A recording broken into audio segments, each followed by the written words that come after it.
Was that you, Michael? Thank you so much. They've left me up here without my bell, which is a tragedy because I do love the bell. Thank you everyone for being here today. We are winding to the end of the year, but of course there are still more CEDA functions to be had, but it's nice that you could find the time to be with us when things are getting busy towards the end of the year. For those of you who don't know me, my name is Melinda Cilento. I'm the CEO of the Committee for Economic Development of Australia, and it is nice to be here with you today. Let me start by acknowledging that we meet on the lands of the Wurundjeri people of the Kulin Nation and pay my respects to elders past, present and future, and acknowledge the tremendous work that the Wurundjeri do in support of reconciliation and in the custodianship, not just of land, but also tradition and culture, and their generosity in sharing that with all of us in the spirit of reconciliation. Now, if I could ask you, of course, to follow us today on social media at CEDA_news, and the hashtag for today's event is #EconomicFuture. But if you could do so with your phones on silent out of respect, not just for me, but my colleagues who will be on stage, that would be greatly appreciated. Can I thank the many members who've hosted corporate tables today. Your logos should be shown on the screen behind me, which of course I can't see. And I think there may be some media in the room. If there are, thank you for joining us. It's always great to have media sharing our messages with a wider audience. Now, let me just quickly run through what we're going to do today. I'm going to take you through CEDA's latest research, a copy of the summary of which you've got on your tables. And I'm just going to talk a little bit about that research and how we came to it. And then set the scene a little bit for today's focus of that conversation, which is on human services in particular. And then once I've done that, I'm going to sit down, we're going to have some lunch, and then we'll be back up on stage with a really great panel discussion and some fantastic panellists. So while I'm talking, please think about all of the difficult questions that you're going to direct to the panellists and not to me. And we'll be up with them, I'll be up with them after lunch.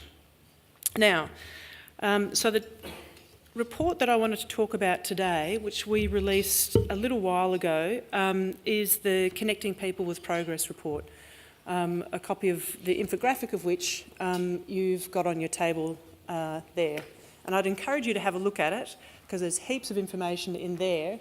And once you've had a look at that, you could actually go on the website and have a look at the full report, ceda.com.au. Because there is just a huge amount of information in the report, and I was reminded of that this morning when I was flipping through it to have a look at some of the contributions that our panellists made to the report. So there's a huge amount of information, some of which I will literally skate over in my comments today, just to give you a bit of a sense of what CEDA's focus is and really where we're heading with our research agenda for the next couple of years. So by way of background, the past 12 months for CEDA has been a year when we've been trying to re-energise and reposition our research agenda. When I joined the organisation, one of the things that people were saying to me was that we do a lot of fantastic research, but that we were a bit episodic in our research. So we would do one really great report and then we would move on and do another really great report and so on and so on. And really what people were looking for us to do a bit more of was to sort of stick to a topic, if I can put it that way, or stick to some issues which would enable us to sort of get our teeth into them and them to sort of engage with our research in a more consistent and proactive way, if I can put it that way. So we've done a couple of pieces of research this year. At the beginning of the year we started off with a look at inequality, which of course has been a topic which has been engaging the media and the wider community to quite an extent over recent years. So we had a look at inequality and what we felt were the key issues there. In the middle of the year we followed that up with our Community Pulse survey. That's available online as well. We also have hard copies of that report, Community Pulse 2018. Which was our effort to understand how the community was seeing economic growth and how the community was seeing policy issues that mattered most to them. And the really stark thing that came from that survey, which was nationwide, was that actually most people in the community are not do not feel connected to economic growth. So while we talk about Australia's fantastic track record of 27 years of sustained economic growth, most people in the community don't feel that they've benefited from that growth personally. And in fact, only 5% of survey respondents felt that they personally had benefited greatly from that long track record of economic growth. Now, obviously that's a real eye-opener for us, isn't it? Because as we want to talk about economic reform and economic development to enhance the livelihoods of all people in Australia, if people don't feel connected to that, it's really difficult to get the sort of support for tough reforms that we need to embark on, quite simply because the community is not believing that those reforms have anything to do with them. So that was a really important piece of work for us. And the other thing that we did in that survey was actually ask people what were the policy issues that most mattered to them from their personal perspective, but also from the nation's perspective. And they gave us some really clear messages, which I'll come to later when I talk to how we've recast our reform agenda. So having those results sort of in our back pocket, if you like, one of the things that we wanted to do was actually look at the whole purpose of economic development. So we are, of course, the Committee for Economic Development of Australia, and if people don't connect to economic growth, our question was, how can we connect them to economic development, and what do we actually think economic development means for us as a nation right here, right now? So the report, Connecting People with Progress, was really aiming at doing a couple of things. One, understanding how well we think Australia has performed over recent decades. What has economic development delivered to the community more broadly? What do we think we've done well? What were the factors that underpinned the good things about economic development? Where do we think we haven't done as well as we might? And what does that all mean for the future of economic development in Australia? So if you go back and start with what do we think we've done well? Well, Australia has done well. 27 years of sustained economic growth has delivered tremendous benefits, and it has delivered those benefits quite widely. The fact of the matter is Australia's economy has been more resilient than almost any other economy in the world, and that resilience has underpinned benefits that have flowed widely. If you go through the report, you'll see many of those listed, but just to give you some examples, since 1960, GDP per capita has tripled. We've got more people employed than ever before. We've seen more people finishing year 12, life expectancy has increased, and so on and so forth. These are tangible benefits that are meaningful for everyone in our community. But of course we haven't done so well in some areas, and the report calls those out as well.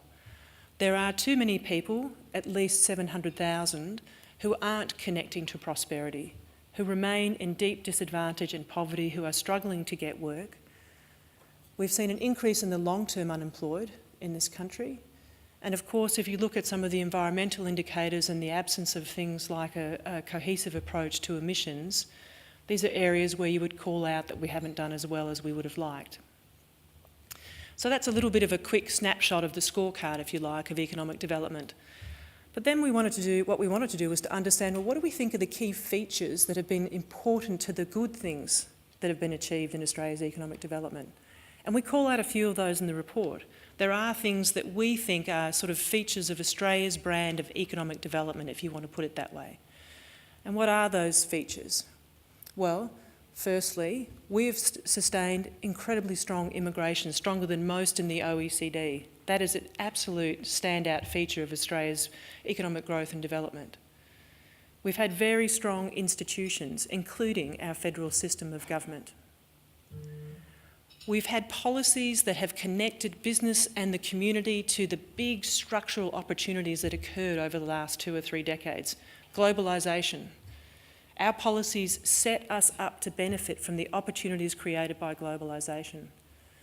And fourth, we've had a really strong social compact. And that is a really standout feature of the way Australia has gone about economic growth and development. And it is a standout when you look at many other OECD countries. We've redistributed income and we've maintained a social safety net that has looked after most in our community. So they're key features that we think about, and we're trying to think, when we think about reform, what are the issues that we want to retain from that? What are the features that we want to retain? And what are the challenges that we're going to have to adapt to when we think about those key features and how we position our reform agenda in the future? So as we think about demographic shifts, as we think about technological shifts, how do we have to reposition those key features? What is our future-looking view around immigration, around institutions, around our social compact and social safety net, and how do we have to reform those in order to ensure that the next decades of economic development deliver not only similar benefits to what we've seen in the past, but also enable us to address some of those areas where we haven't done as well as we might. And that's the key issues that we were looking at in the Connecting People with Progress report. One of the other things that we wanted to do was to think a bit about how policy reform has been conducted. So if you look in the past, everyone in this room would be pretty familiar with some of the big ticket reform agendas that have really set us up. And they were big ticket reform agendas. A little bit of, not set and forget, but you do them once and they continue to deliver benefits literally for decades.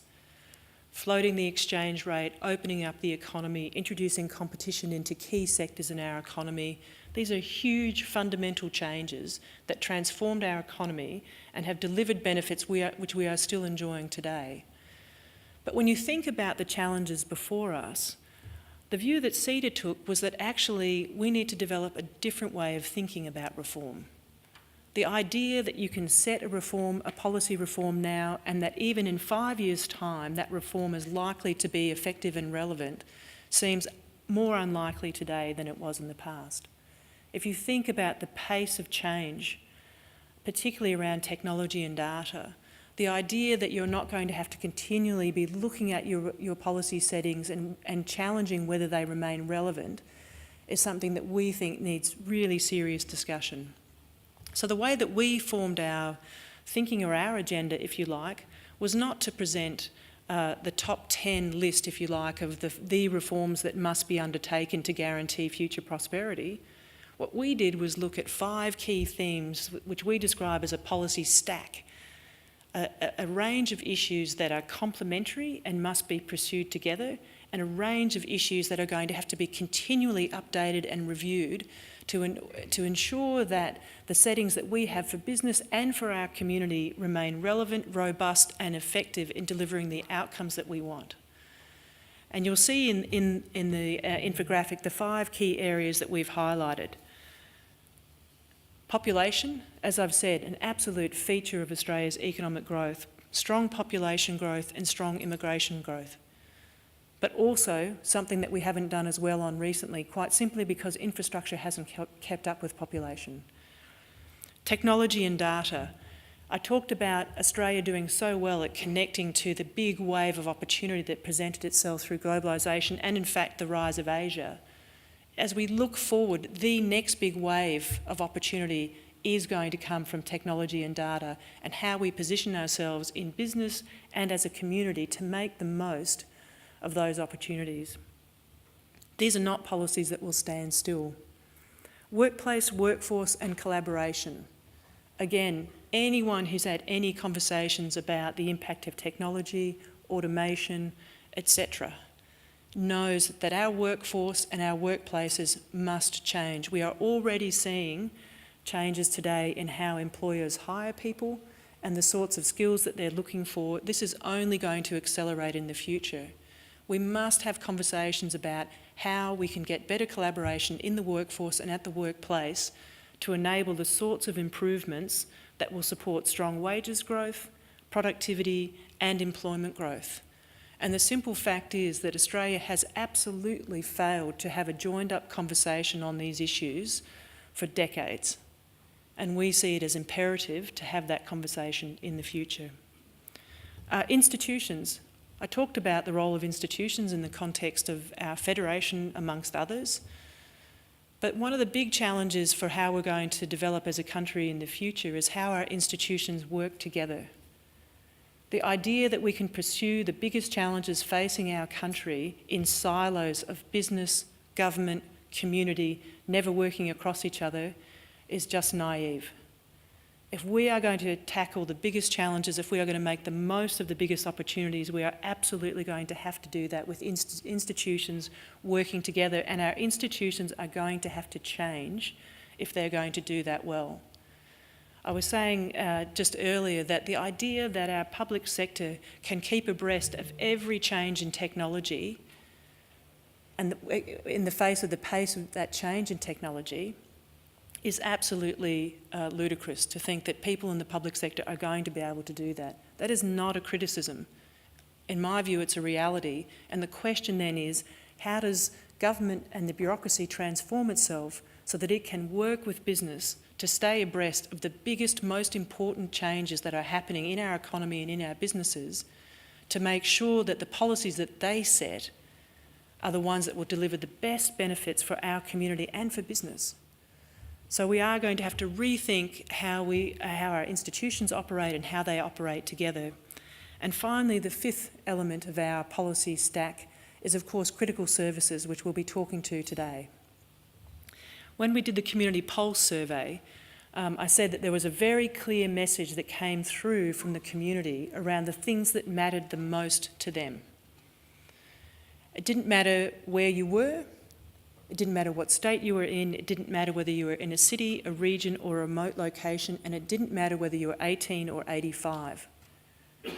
There was a very, very clear message. The things that mattered were basic healthcare, aged care, chronic diseases, and people are worried about crime. These are the things that matter to people's everyday lives, and housing, of course. So that was a really clear message for us. And the other clear message that came through when we asked people about what mattered to them is, this is what matters to them, and how are they looking for the nation to solve those issues? They are still looking to government to invest in more public hospitals, for instance, as the solution to better basic health care. Now, I can understand why that's the solution that they see, but I think, as we'll uncover in our panel discussion today, that is not a viable solution. And it's not a viable solution for so many reasons, not least because expectations are rising, technology is enabling us to do more than we've ever done before with healthcare, but at an absolute cost. And the system is already not coping with the demands and expectations on it, not least because of an ageing population. So hopefully we'll explore some of the key issues today in our panel discussion. But let me give you a few little stats that I think will sort of set the scene, if you like. A couple of our panellists, Melina and James, were very kind enough to have contributed to our Connecting People to Progress report, writing takeouts for us on what they saw as some of the key issues that we should be thinking about. And both of their contributions included some statistics that were quite literally startling. In Melina's case, she talked very positively about the role of cooperatives and mutuals, but also talked about some workforce challenges. And I think it's really fascinating when you go to any discussion around technology, and the tendency is to talk about the destruction of jobs. Yet if you go to any conversation in the human services space, the conversation is entirely about where are we going to find the workers we need in the future. So in Melinda's contribution, she talks about the tens of thousands of workers, additional workers, that we will need by next year just to meet the demand for services. And then if you cast forward to 2050, the number is something like 1 million additional workers, which is just mind-blowing. In James's report, he talks about the sorts of investments we're going to need if we're going to keep up with the demand for aged care and hospital beds alone. And those numbers go something like this: $24 billion additional CapEx spending by 2025, and an additional $13 billion every year for operating costs. Again, absolutely staggering numbers, and I think numbers that we would all find difficult to swallow and all accept that we're going to have to develop new approaches. If you looked at the Harper Review, if you looked at the Productivity Commission 5-year productivity review, each of these reports focuses very squarely on the need to deliver human services and critical services differently to the ways in which we have done that in the past. And so we'll have interesting conversations around that. And finally, we're going to talk a little bit about justice today, and that is another area, came out in our community pulse survey. People were definitely worried about crime, about feeling safe in their homes and communities.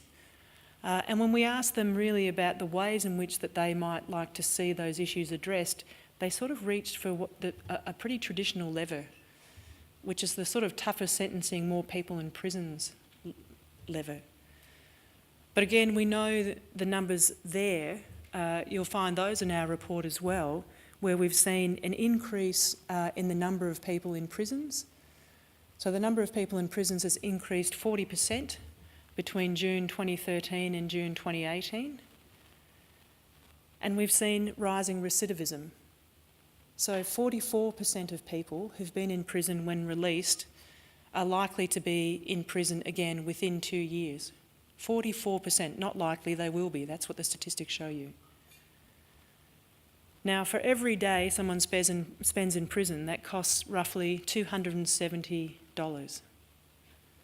And over the last 3 years, both Victoria and New South Wales each have been spending $1 billion on prisons. I think we could all agree that there are better uses for that money. So these are all issues that matter to every person in this country. They're all issues that are of fundamental importance to how we think about economic development. And on a positive note, they're all issues that CEDA feels that it can engage with in a way that we can deliver conversations and debate and research to drive better outcomes and policy solutions, not just by ourselves, but working collaboratively across sectors and with our membership, because our membership extends across all sectors and all states. And so when we put together our policy stack and we focused on those issues, we tried to pick the issues that we thought most mattered to people. We picked the issues that we think most matter for economic development, and we focused on the issues that we think, with our membership, we'll be able to drive meaningful change on. So that, in a nutshell, is our Connecting People with Progress report. As I said earlier, I would encourage you to go and have a look at it. For anyone who needs any statistic on how Australia's done in the last 20 or 30 years, you'll find it there, so it's a ready reckoner for all of you. And with that, I'm going to close my comments. I'll be back up on stage to introduce our panellists, and hopefully you've got plenty of questions to make that an interesting conversation. Thank you very much.